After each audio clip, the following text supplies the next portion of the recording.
En Louisiane, les profs d'immersion viennent de tout partout, la France, le Canada et des autres pays francophones. Mais ici, à l'École Saint-Landry, ils font un grand effort de focaliser sur les profs louisianais pour enseigner le français d'ici. On parle aux profs, aux élèves et à l'administration sur cet effort, ce soir sur La Veillée. Nos histoires, notre langage, notre propre.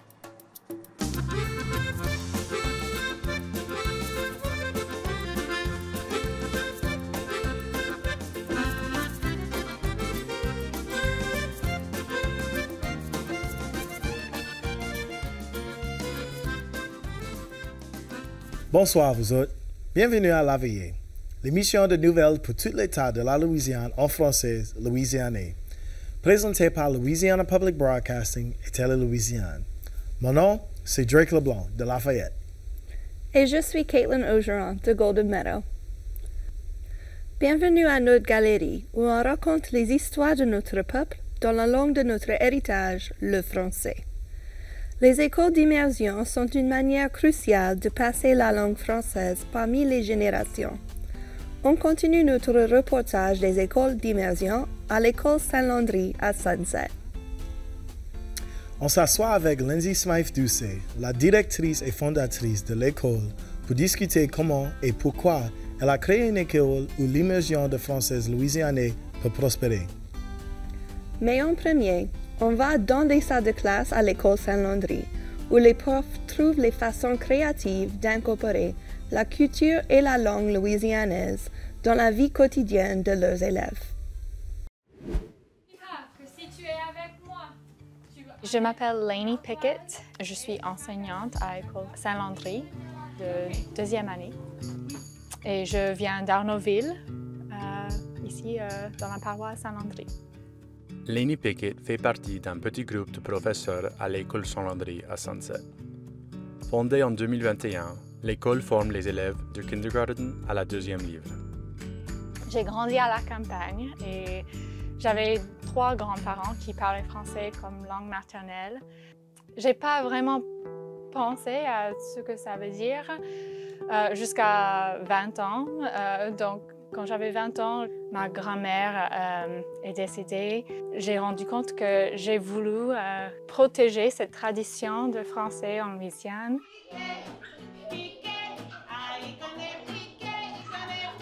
Sarah Savoie, une prof de musique et directrice administrative à l'école Saint-Landry, est louisianaise et tout.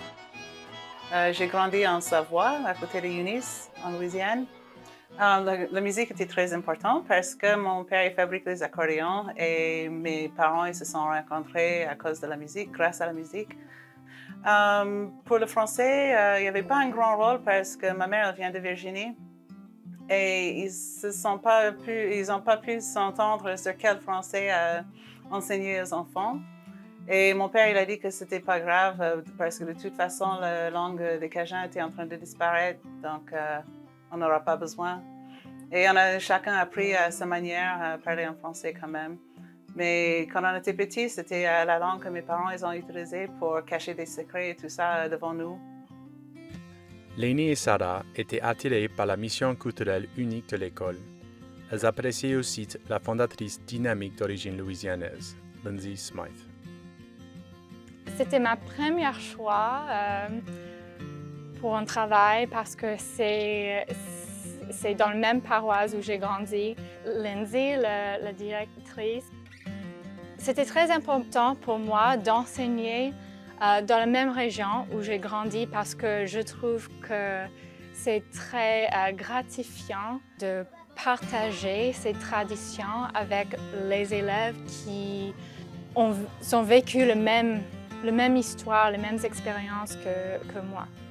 Je pense que c'est très important parce que moi, quand les écoles d'immersion ont commencé, j'étais contre l'idée d'immersion parce que j'ai dit ils vont pas enseigner le français cajun, donc ça sert à rien que les enfants ils apprennent à juste parler en français en général. Mais avec, je sais pas, 20 ans plus tard, j'ai compris que tant qu'on apprend le français, c'est ce qui compte, c'est le plus important. Donc Lindsay, elle a tout le cœur pour l'appréciation pour notre culture. qu'elle amène à cette école tout ce qui est Mardi Gras et tout ça. Cet lien avec notre culture qu'on développe quand on apprend cette langue, c'est quelque chose qui nous attache à cet État et qui, pour moi, c'était quelque chose qui m'a fait penser à ma famille et de mon enfance. Et je me sens très connectée et je pense que c'est important parce qu'on a beaucoup de monde qui quitte la Louisiane pour travailler au Texas, pour travailler où se trouvent beaucoup de postes.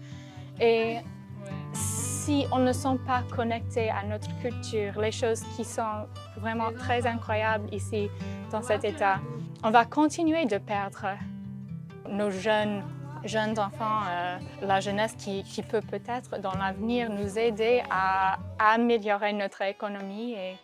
Ce n'est pas clair si on peut sauver le français louisianais, mais si on veut faire quelque chose, c'est à cette heure ou jamais. Mais je pense qu'enseigner le français cajun par des vrais Cajuns qui ont vraiment grandi à parler cette langue, pas moi, je pense que ce sera mieux, oui, parce que c'est la seule manière vraiment de sauvegarder cette langue. Je pense qu'il faut prendre les grands-mères et les grands-pères avant qu'ils soient morts. Notre langue à nous, c'est trop tôt pour dire. Je ne peux pas dire pour l'instant. Je sais que le français va continuer en Louisiane et je pense que c'est très bien. Mais jusqu'à je commence à voir les mamans et papas dans les écoles, je ne peux pas dire.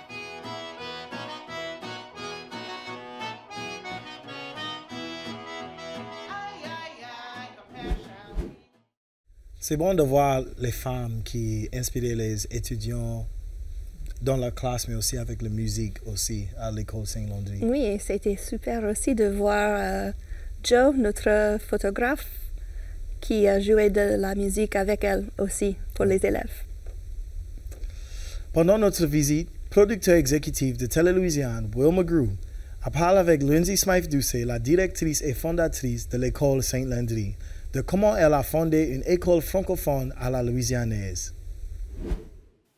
Bonjour, on est ici à l'École Saint-Landry avec Lindsay Smythe, la directrice de l'école. Bonjour. Bonjour. Comment ça va? Super bien aujourd'hui, et toi? Ça va très bien. Excellent. Je suis content d'être ici. Oui, nous autres aussi. Quand vous aviez l'idée de commencer l'école, ça devrait s'appeler l'Académie franco-louisianaise de Sunset. Et à ce jour, ça s'appelle l'École Saint-Landry. Oui. Mais quand même, je crois que le nom original fait partie toujours de la mission. Et donc, pourquoi c'était important ce côté franco-louisianais? C'est pas juste immersion française, mais c'est aussi louisianais. Oui. Moi, je crois que souvent, avec le moniker le mot français, avec peut-être pas les anciennes, ou pas les anciennes, mais les personnes plus âgées, désolée, je trouve que si on ajoute le mot louisianais ou louisianaise, c'est super important pour eux de voir qu'on est en train de sauver notre héritage. Je ne veux pas avoir une école qui est une école pleine d'étrangers avec nos enfants. Le fait qu'on a les autres, ça nous donne les nouvelles cultures pour nos élèves.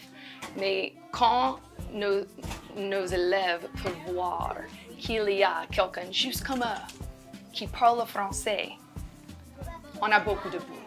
Mais un de nos buts est un jour de voir que tous les enfants qui sont maintenant en immersion ou qui ont déjà fait l'immersion, si on a 1%, 2% qui décident d'être un enseignant, ça nous donne plus de Louisianais qui vont continuer ce qu'on fait ici.